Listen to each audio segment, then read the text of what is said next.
In the first 2 episodes of this series, we learned how to build a VPC with public and private subnets. We did a deep dive on NAT, or Network Address Translation, and then set up a software-only VPN for secure access to the private subnets. Now, it's time to put everything together and earn our cloud networking black belt. This week on Mobycast, Jon and Chris conclude their 3-part series on how to incorporate private subnets for your cloud network. We finish by explaining step-by-step how to move an existing ECS application onto our new private subnets. Now, go build, Ninja.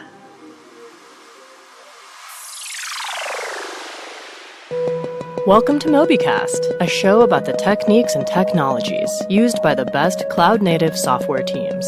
Each week, your hosts Jon Christensen and Chris Hickman pick a software concept and dive deep to figure it out.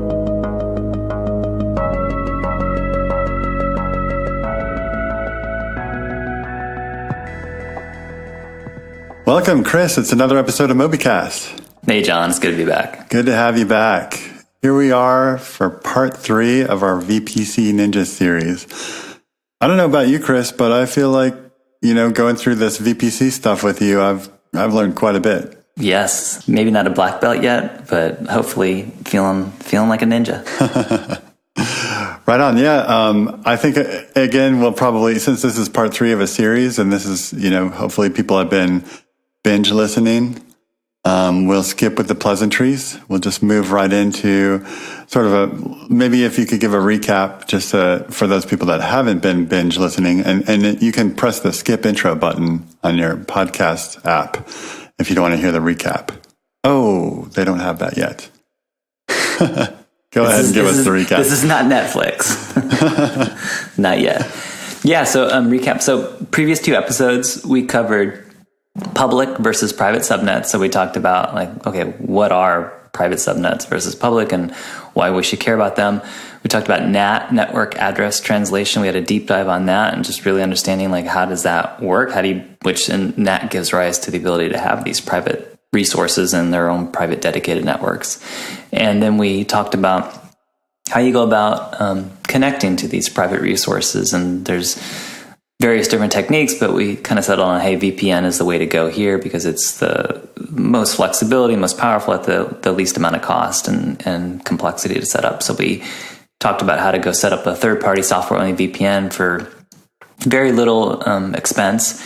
And then we updated our VPC to have these private subnets. So after those 2 episodes, we now have a VPC that has public and private subnets. And now we're set up so that we can have only our public-facing resources on those public subnets. Everything else is going to be going on those private subnets. Again, as part of the just best practice, reducing the surface area that we have on our resources that are in our cloud. And then we have the secure access to these private subnets over VPN. So now we're ready to go ahead and move an existing application that's on public subnets onto the private subnets so we can take advantage of this. Great. And yeah, I was just thinking about our listeners. And one of the things that I think is fun about this episode is it's really a how-to.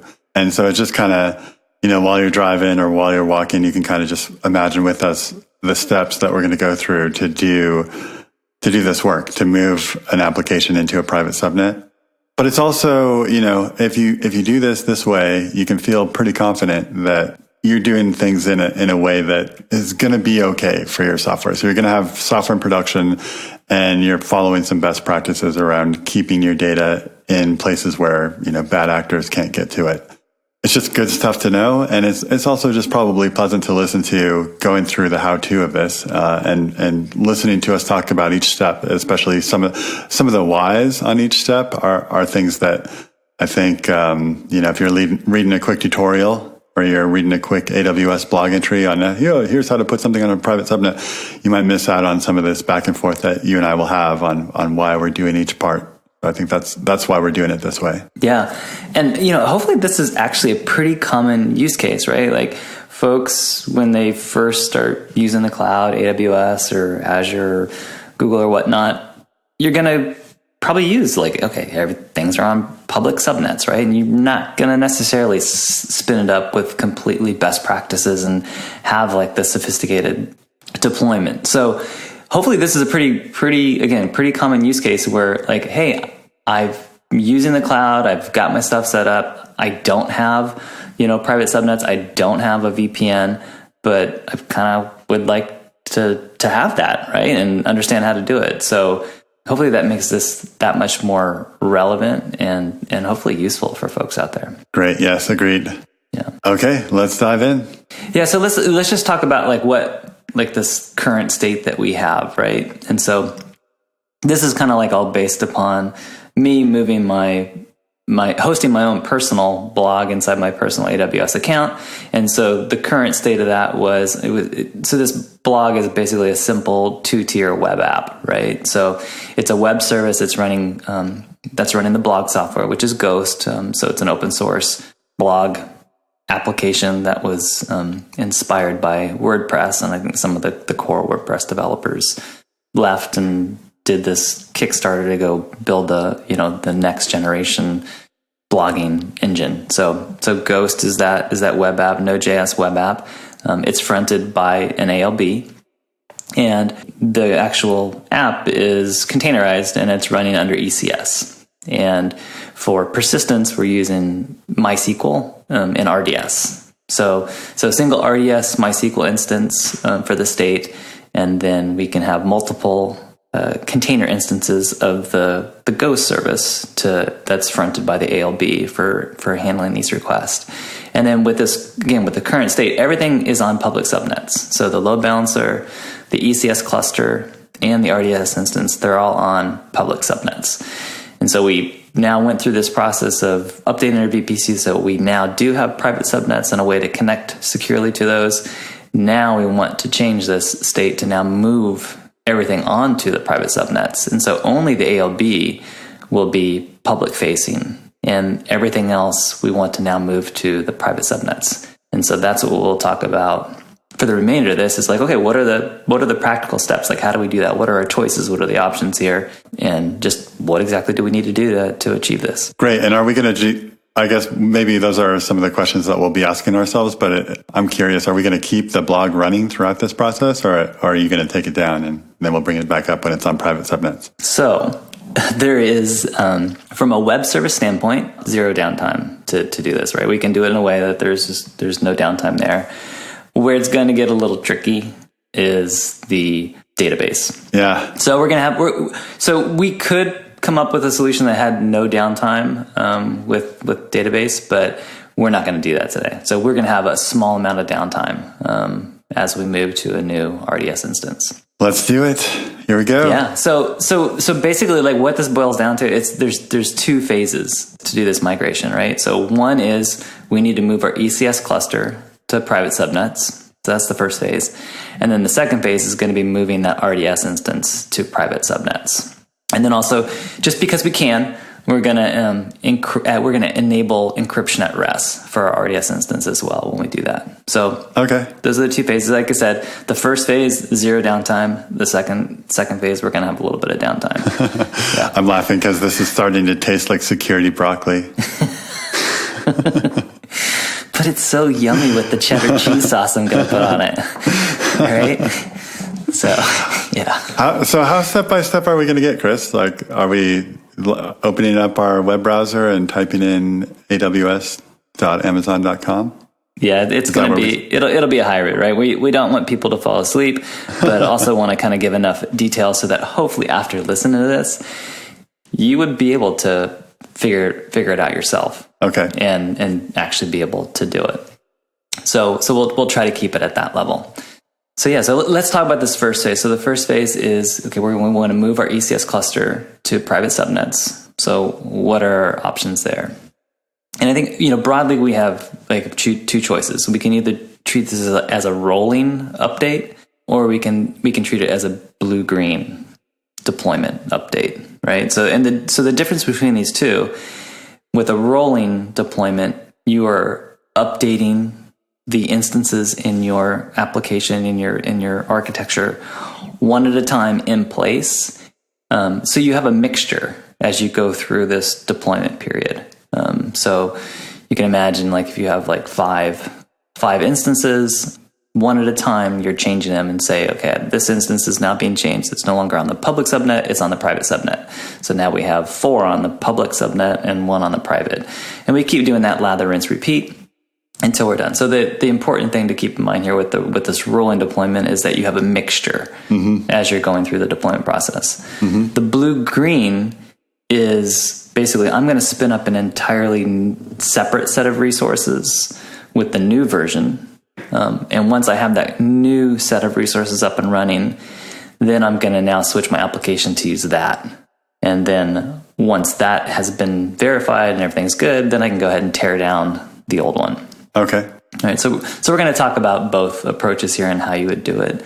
Pretty similar, but as we go through and talk about it, we can talk about the pros and cons of what you should do, and just give you an overall feeling for what level of work is involved. Chris, do you happen to know off the top of your head why blue-green is called blue-green?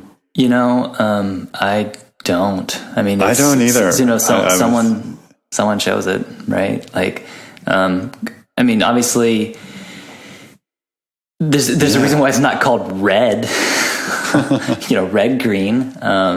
So I think. I mean, that is the thing. That's the picture that kind of comes to my mind. Is like you're trying to make your way towards green because green is good, but I don't know why it's not yellow green or what blue really means. I don't know where that came from. Maybe we'll talk about it at some point. Well, I think both colors kind of indicate like they're safe, they're good, right? And that's what a blue-green deployment is. Like, so you have your existing current state, and that is good, solid.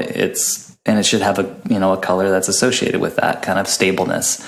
And then as you do the deployment, you want to have your new system up and running that is also in a good state. So green means go, like we know that. So I mean, I think, like what color would we choose other than blue, right? Definitely we want green, but like, so brown, green, or like, and we know that red and yellow, orange, those are definitely not colors that we'd want to associate with something being good and stable, right? So there's probably not a lot of choices here for that, like aqua green, cyan, ecru. So we can surmise. Yes, that'll work for now. It would be interesting to kind of like do the research to find out like when did this first enter the vernacular? Yeah, exactly. I mean, it's been in there, and I've heard it, and I just have never bothered to look it up. And it's not quite fully intuitive, but it is kind of intuitive enough for me to not go look it up. Yeah.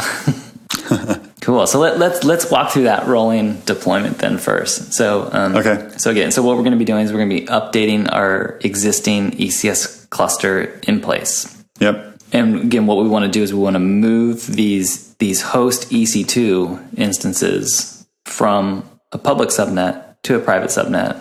So how do we do that? So remember, with ECS, our EC2 host, a cluster, is backed by a launch configuration and an auto scale group. Right. So those are the things that we have at our disposal to change. So what we'll do is the first step is going to go in and we're going to create a new launch configuration based upon the existing one. And on this new launch configuration, we just want to make sure that we're now no longer assigning public IPs to instances that are launched by this.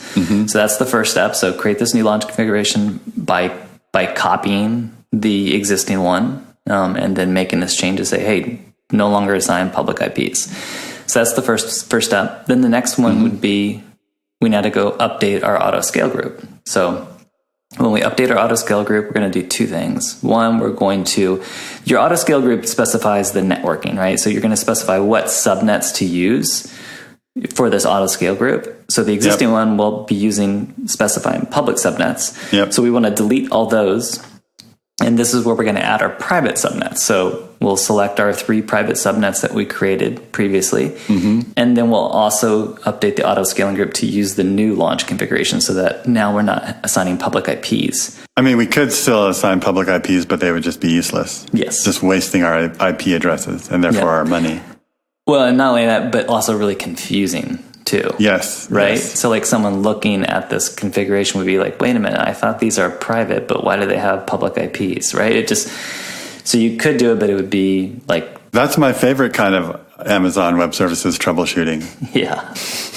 Yeah, exactly. Yeah. So now we've updated our auto scale group. Now the next thing is basically just to do our rolling updates. So to do that, all we need to do is just terminate the existing host EC2s one at a time. So again, if we had like 5 EC2s in our cluster, we can go pick one of those, use and just terminate it, or whatever your favorite method is for terminating an EC2 instance.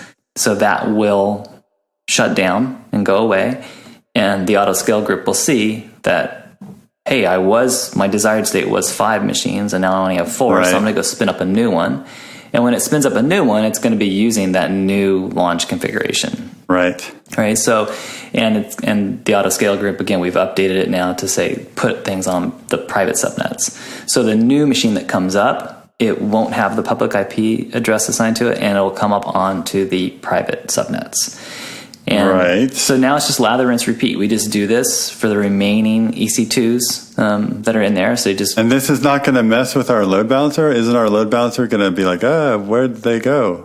Where'd my machines go? Or it's like, it's fine. It doesn't care. It just knows how to, wherever these services are, it can get to them. Right. So, when you terminate the machine, it's going to now leave the membership set for the ALB. Okay. Because it's no longer healthy. Right. So instead of having 5 instances in our membership set for the ALB, there'll be 4. Okay. And then once a new one spins back up, once the auto scale group spins up the new one, because it's no longer at its desired size, and so it says, okay, I need to go create a new one. Once that one comes back up, it's now going to pass the health check, and it will now be added back to So when we get into ECS services, we will be talking more about the ALB and the health check. So there's nothing to do with ALBs at this point, right? Because this is just our cluster EC2s. So this is not the actual ECS services themselves. So what happens here? So let's talk about what happens with the existing ECS services. So the existing ECS services, any services that were any containers that were running on that host EC2 that we terminated, they now go away. Mm-hmm. And ECS, the scheduler, will see that, and it will now create new tasks on the other existing EC2s and bring those up, right? And then they will get inserted back into the membership set. So the ALB interaction is with the ECS service. It's not directly with the EC2 host, because this is just our cluster of machines. Right. But so the ECS service doesn't care when a new machine becomes available for it to put containers on. It doesn't care that the new machine is in a private subnet. There was nothing that we had to do to the ECS service to say, you can use this private subnet too. No. So, that's interesting. So the ECS is just backed by this auto scale group and launch configuration, right? So that is the connection that it has to what machines are involved with this particular cluster. So they're just now, and remember, there's not a lot of real difference between public and private subnets other than their routing, right? So, just like we're using multiple availability zones to begin with, these are just other subnets and and likewise in different availability zones, and they just have their networking's a little bit different, right? Their routing's different. So instead of having, their route table having a direct route to an internet gateway, instead it doesn't have that, and it has a route to a NAT gateway. Right. Yeah, that's interesting. It's probably a little unintuitive, right? It's probably a little bit like, oh my goodness, I can just move these things. I can change my auto scale group so that it starts computers in a different subnet, and ECS doesn't care. ECS is just going to continue to be able to orchestrate containers into those machines on that different subnet. That's kind of interesting. Yeah, at the end of the only thing that ECS cares about is that it can just talk to them, right? So some base networking has to be there, right? Your ECS, if you spin yourself up into a new subnet, remember there's an ECS agent that's on these EC2 machines that's communicating to the ECS service, the global ECS service, right? So they need to have internet access. They need to be able to talk to the internet, to go talk to the ECS service. Not internet access, but VPC networking access, right? No internet access, because ECS service, the global ECS service, is not running inside your VPC. Right? So, and this is where you start to get to things like VPC endpoints, and it's like S3, right? Or it's like Lambda, like the global. So the S3 itself, like if you want to make an S3 call, like it's not inside your VPC. You're actually going out over the public internet to talk to it, unless you do an S3 endpoint. And then that keeps all the traffic inside the VPC. Right. And last week we talked about when we were setting up those private subnets, giving them each their own internet gateway, because the NAT gateway, so that they could talk out to the internet. Yes. Not so that they're reachable from the internet, but so they can talk out to the internet. Right. Yes. Which is what we need here for like what ECS needs, right? So that the ECS agent code that's run on each one of those EC2s, it needs to be able to have internet access so it can go talk to the global ECS service. Okay, cool. Yeah. Makes sense. So hopefully that kind of like shines some light on like what the process is. Just keep it in, as long as we have at least 2 tasks for running for each one of our ECS services. When we do all this, there's going to be no downtime. So like, again, the underlying EC2 host will be terminated. So all tasks running on that EC2 host will go away. But as long as we're running more than one task for each one of those services, that means there's still a good running one on one of the other EC2 machines. And then again, the ECS scheduler will notice that, you wanted 2 tasks for your blog service, but now there's only 1. So I need to spin up a new one. So it'll spin up a new task so that you are running 2 again now on the remaining 4 machines. And it's responsible for figuring out how to basically balance the tasks across the machines. And I guess one thing that you would probably want to keep an eye on is if you were knocking out your EC2 instances and you see other ones spin up in the private subnet, but you weren't seeing any tasks migrate over to those instances on the private subnet, and all your tasks are kind of like clustering up on the one that's still in the public subnet, you wouldn't want to kill that one, and you'd want to figure out why. I don't know why that might happen, but you should want to make sure not to. If all your tasks end up on one machine at the last machine that you're going to kill, make sure not to kill it and figure out what's going wrong. You made a mistake somewhere. Yeah, because ECS should be smart enough to send those tasks over to the other instances, unless it can't. Yeah, and the ECS scheduler, very, very complex. Very complicated, lots of different strategies and options here. It's not a trivial problem of saying like, hey, I have this set of resources on which I can run tasks, and given that I need to run a task, like where does it go? And so there's placement strategies. You have control over this. You can tell ECS what placement strategies to use. So do you want to do bin packing or do you want to do spread? Right. So it's like, by default, it's going to do like the reasonable thing, and it is going to do a spread.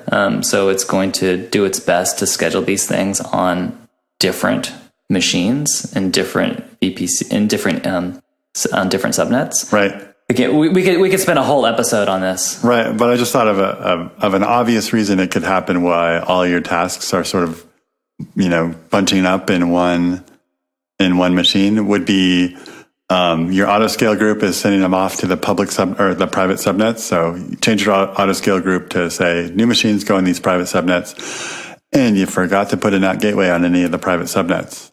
ECS is going to realize that it can't put, ECS is not going to be able to put tasks on those machines because the agent can't say, hey, I'm here, I'm ready, I'm good to go. Yeah. In fact, you won't even see the EC2 in your ECS cluster. We won't even show up, right? Because the agent can't connect to the global ECS service to register. So you wouldn't even see that. So you would just see your number of machines going down, down, down. Yeah, so you would see in ECS, your ECS cluster now only has 4 machines instead of 5. In the EC2 console, you'd have 5 EC2 instances now spun up. But again, there'd only be 4 in your cluster. And that's so interesting. That'll tip you off. That's because the ECS agent couldn't register with ECS because it doesn't have internet access. And that error won't be in your ECS console because ECS won't know about it. It didn't even get to that point. Yeah, exactly. Can't even talk to it. Yeah. So that would be a really tricky thing to troubleshoot, right? Like, I don't see an error in ECS, so ECS must be fine, but it's actually your autoscale group, or it's actually your subnet that's misconfigured. Like that's tricky. That's tricky for sure. Yeah, and I think I've seen this in the wild multiple times from different teams making this mistake. So I think we even have a Mobycast episode about this. Yeah, it's kind of a common one. Yeah. So, just keep it in the back of your mind. Like if something like that happens, like this is probably why. Cool. Yeah. Check your networking. So cool. So that is the rolling deployment, right? So that is really all we need to do to move from public to private if we want to do this rolling deployment where we have this mix, and it kind of requires a bit more maybe hand holding to you could script all this stuff too as well if you wanted to get fancier, but that's the general flow.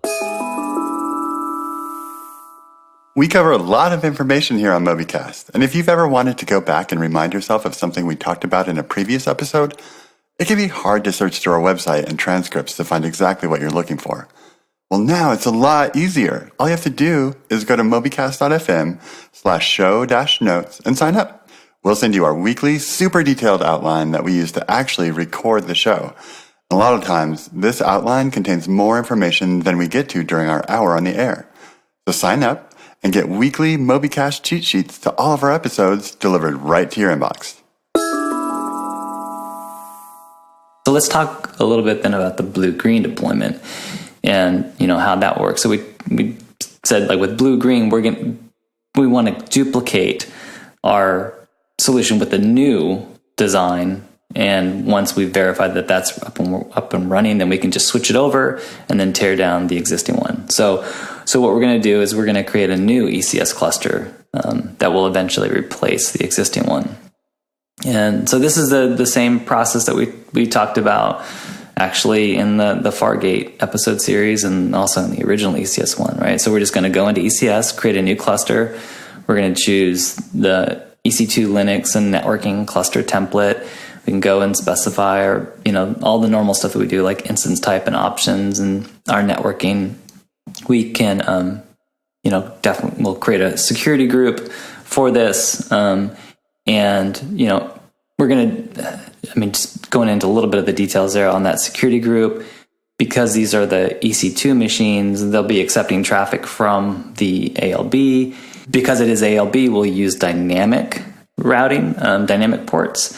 So we just need to make sure that we allow the ephemeral range of ports for our custom inbound TCP rule that are only coming from the ALB. So this will just specify the security group of the ALB to be the source and use that ephemeral port range as the valid addresses. And then we can have a single other rule on there to allow inbound SSH, but only coming from within the VPC itself, right? So that's kind of like a minimal security group that still allows us to SSH into those machines if we want to. Can you say that again? Like you just kind of jumped up a level to sort of say what you just said in a more, kind of digestible way. Cause you kind of walked through, this is what we're going to do, these things with the ephemeral ports, and we're going to do these things with, allowing SSH in a certain place. But what's the kind of user requirement that this is meeting for this security group?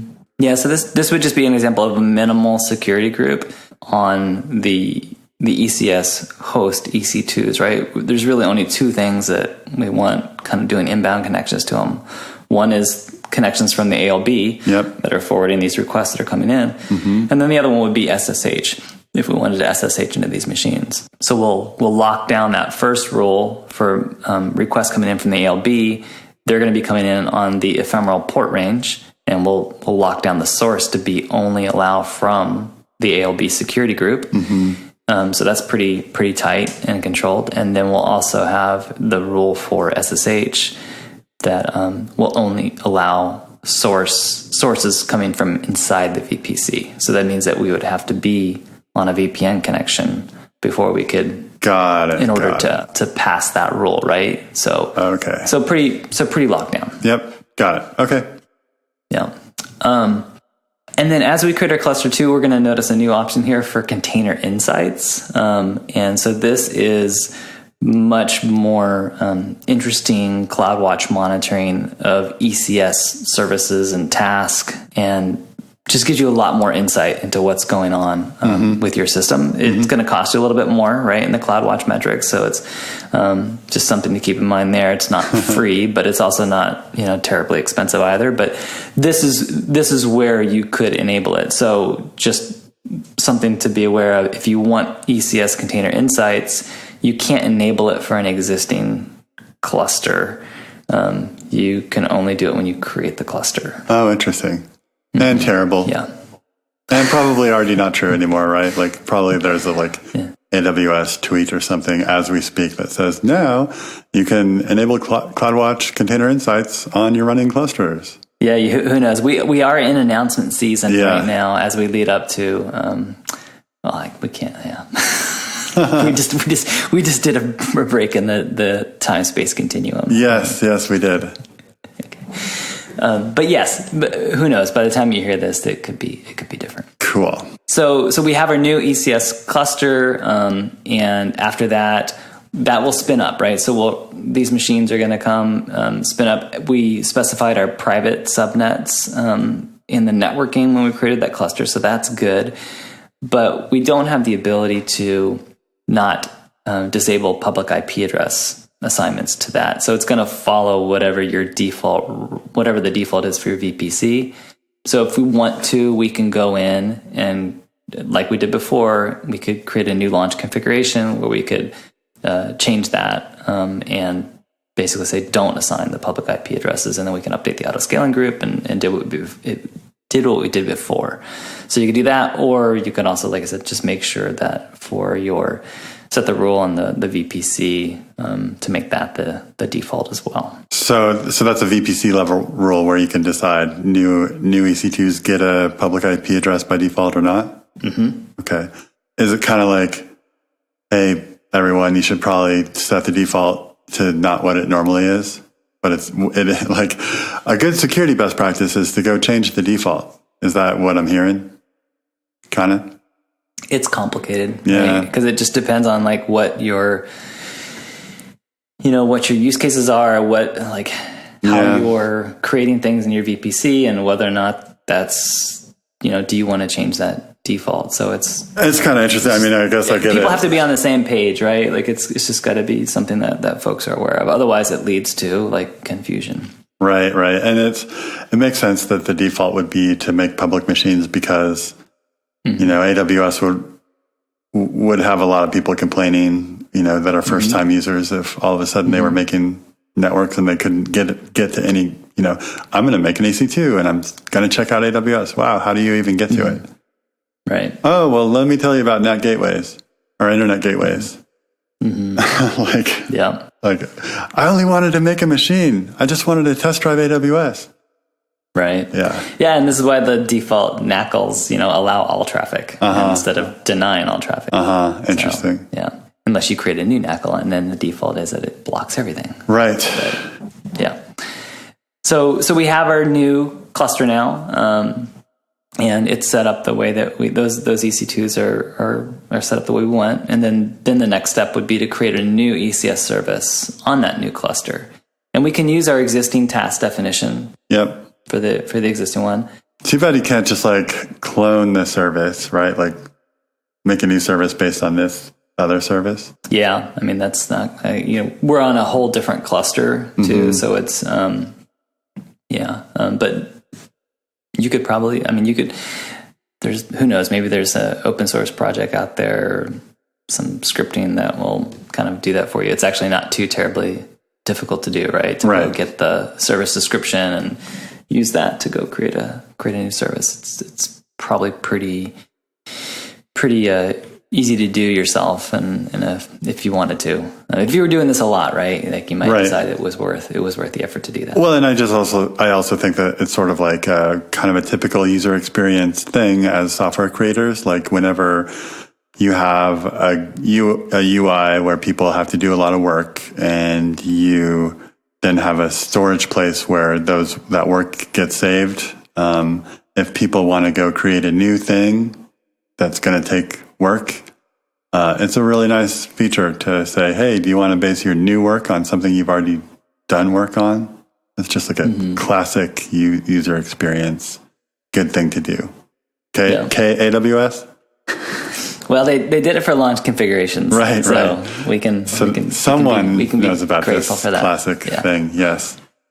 Cool. So once we have our new service, it's gonna then start running our task. Once we can we verify that our tasks are up and running and healthy, and at that point we can now update our load balancer to now forward traffic to the new target group for the ECS service. So this is now we're going from the blue to green switch, right?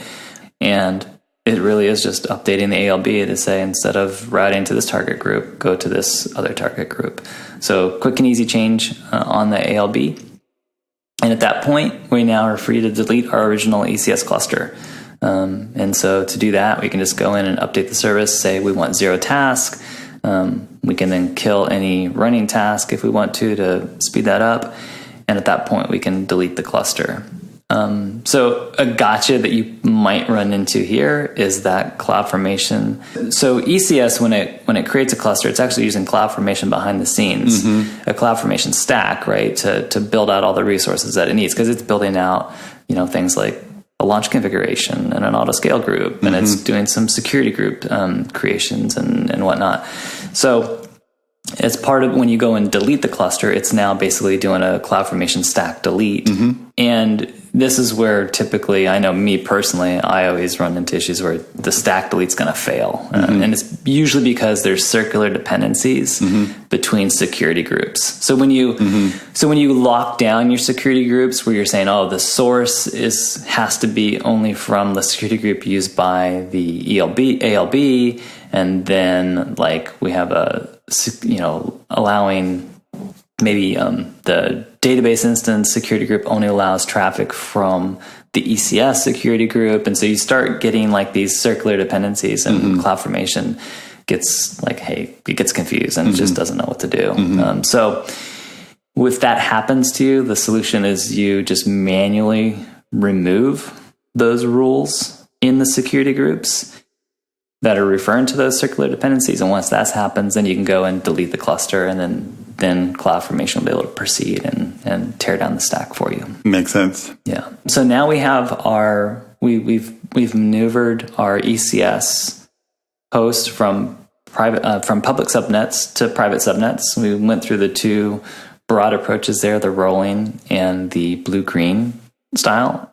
And so now the last thing that remains is we need to move that RDS instance that's on public subnets over to the two private subnets. And, secretly, we also just totally taught you how to do a migration. Even though it was under the guise of, I'm going to move stuff from public subnets to private subnets, it's also like, hey, you can use this rolling or blue-green deployment strategy for any other kind of reason that you might want to move off of a cluster. Maybe you want to change all your instance sizes. Maybe you want to, tons of other reasons you might want to do this. Yeah. See, it's not just security broccoli that we sneak in there. There's other vegetables. Yes. All right. So we need to get this. So this RDS instance is currently on public subnet. Let's move it to a private one. So what do we need to do? So the first thing is we are going to create a new RDS subnet group. And so RDS uses subnet groups as ways of informing it where these database instances should be placed. And so we're going to create this new subnet group, and that subnet group will contain the 3 private subnets that we have for our VPC. Got it. So we have pretty easy, pretty straightforward. And then we'll also want to create a new security group for the instance. And so for me, I wanted to just lock this down to basically only allow, this is MySQL, so only allow the MySQL port traffic, so 3306, and the source for that be the security group for my ECS machines. So basically, I locked it down so that the only thing that can connect to that RDS instance, it has to originate from an ECS host machine. And that's it. Cool. I could actually add another rule if I wanted to. If I wanted to actually connect to my database directly from like my favorite database tool, whether it be like don't do it. Navicat. Well, Navicat or whatnot. You can say like, oh, I want this over VPN. I can require it be over VPN, and then I would open it up and say, okay, any VPC traffic could connect to it over port 3306. Right, and then you could just fix production issues right on the database. Just get in there and do it. Exactly. So that's a bad idea, by the way. That was sarcasm. Like, don't. Yeah. Well, we were joking. Like, for the reInvent, this year they made the keynotes. You had to reserve to get in, and this is a new thing. Like, they've never had reservations for keynotes before. Oh yeah. And this year they were saying like, hey, not only is like, can you reserve, but you have to reserve. And if you don't reserve for the keynotes, then you're not going to be able to go to those sessions. So, and they said, we're going to do this in waves. We're going to, at this time on this date is when we're going to open it up. We'll change the catalog so that now you can go reserve these keynotes, and then they'll be available for, available for a certain amount of time, and then they won't be available, right? And then we'll open up another window some later point in time. And so it just felt like the whole catalog, the reInvent session catalog was not geared up for this kind of functionality. No, it certainly wasn't. And they were kind of like hacking it into it. So it was supposed to like starting like at 8 a.m. Pacific time is when they were going to allow you to reserve for the keynotes. And so of course everyone gets on, a few minutes before and hitting refresh, and the keynotes aren't showing up, and 8 o'clock comes by, still no keynotes, keep refreshing, 8:02, 8:03, 8:04 a.m., still nothing, refresh. You can just imagine, like, there's tons of people refreshing, like just hammering the servers. And then you can also imagine over in AWS land, like there's some person sitting at a keyboard, like with like, a SQL connection up to the database, right? And typing. It's saying there's a syntax error in my SQL. Yeah. But running like a manual command, right? To like insert into catalog, keynote, like, so I wouldn't be surprised. And so you got people standing around the person, watching it happen. And then, so it took a few extra minutes. Yeah. It took a few extra minutes. Yeah. And it's like, whew, okay, it worked, Yeah. And then you see something like, okay, 7 rows affected. Yay. That was a little side trip. Like, I've certainly been in a production database trying to fix, live data that's broken before. And it's an ugly thing to have to do. It's always better to try to write at least a well-tested script, or some, if you're actually typing SQL into a console on production, you just got to ask yourself what you're doing. It's not a good idea. Mm-hmm. Indeed. There's, the risk is so high. Mm-hmm. And it's one of those things too. It's like everyone gets bit, I think, at some point in their career. Yep. And I remember once 15 years ago where I was doing some update to the database and hit, F5 to commit it, and that horrible sinking feeling when I saw the message 200,000 rows affected.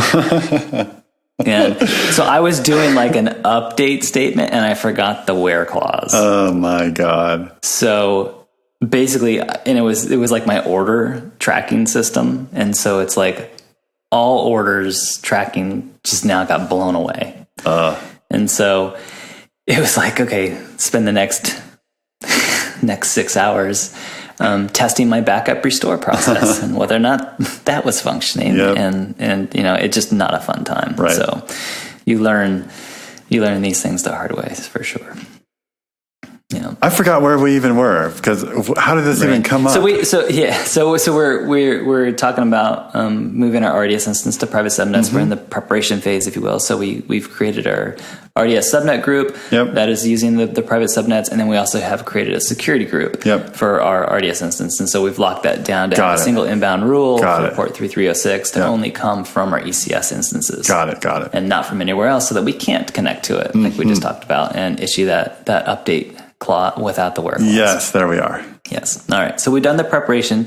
Now what we'll do is we'll create a snapshot of the existing database. So that's something really easy to do inside the RDS console or through the CLI. Once we have a snapshot, we're going to go ahead and let's enable encryption at rest for our RDS instance, just because we can and it is available. So to do that, and by the way, this is the same process you would use if you had an existing RDS instance and you wanted to apply encryption at rest to it. So basically the formula is create a snapshot of the existing database, then you create a copy of the snapshot. And when you create the copy of the snapshot, you'll then have the option to enable encryption. And so you can use KMS to encryption. So just specify what KMS master key, or create a KMS master key if you don't already have one. Use that for the encryption.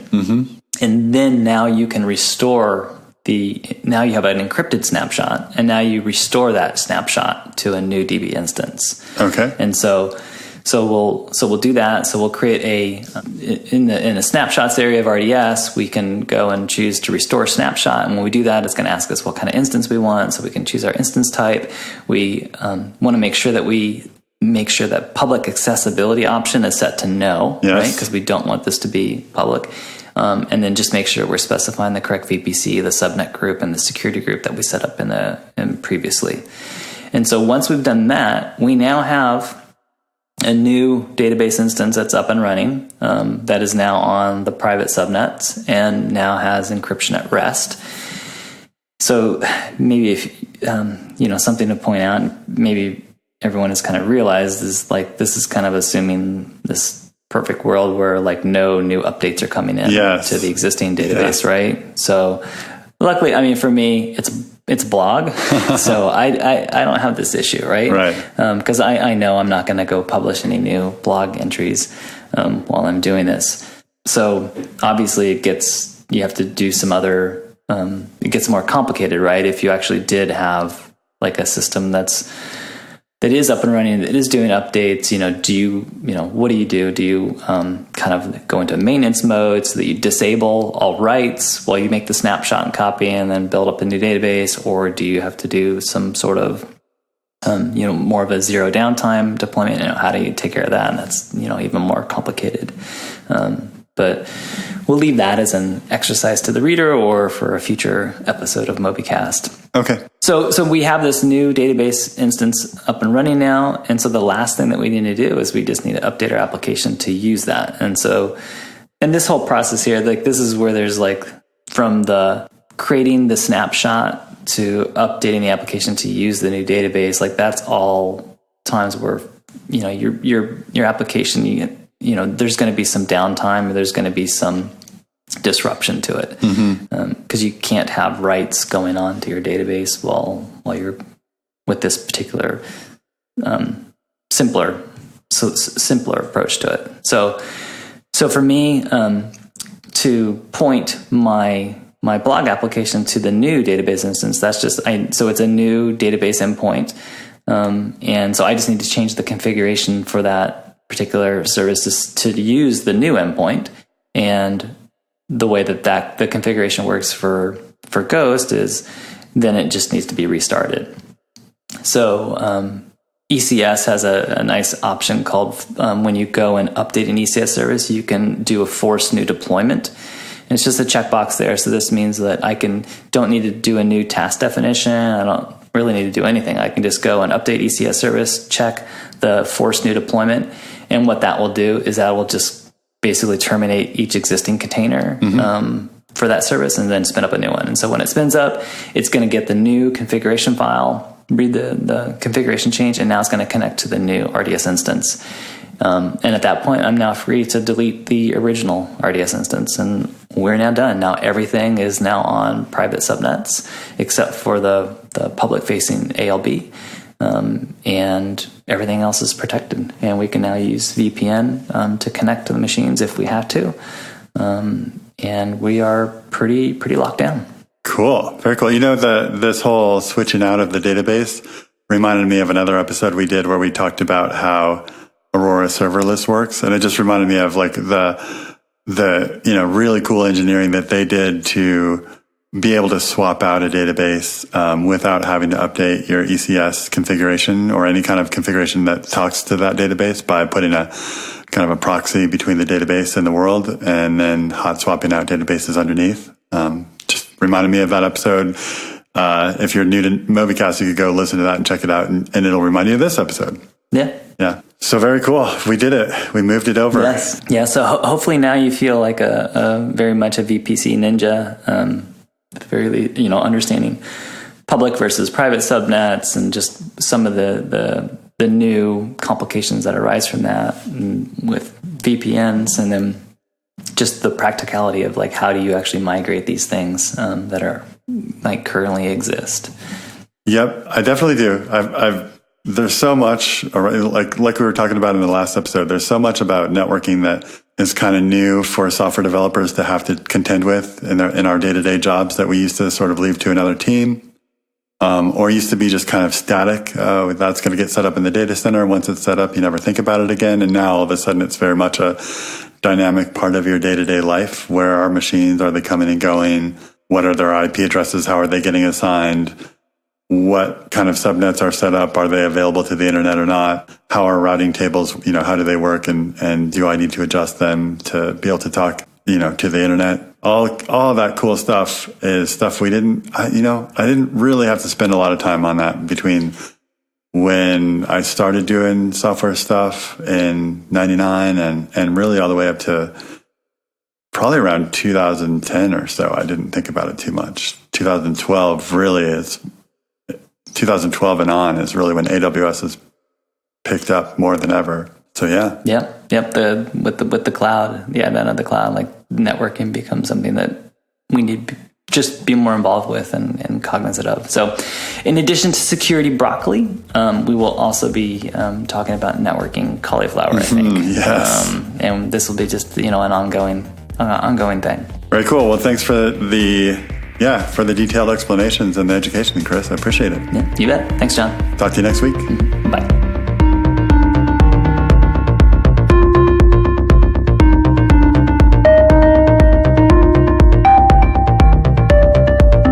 Thanks for being aboard with us on this week's episode of Mobycast. Also, thanks to our producer, Roy England, and I'm our announcer, Stevie Rose. Come talk to us on mobycast.fm or on Reddit at r/Mobycast.